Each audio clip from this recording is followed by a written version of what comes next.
Her dəfə yağış yağanda yazıram sözlərin gelir. Baxıram sən gələn yerə, elə bil izlərin gelir. İlk dəfə baxdığım kimi gözümə gözlərin gəlir.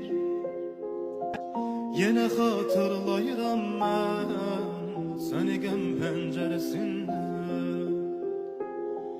Darıxdın bəlkə də mənsiz, yenə gözlərin ağlayır. Fikrin xatirə dəftərin kövrələrək varaqlayır.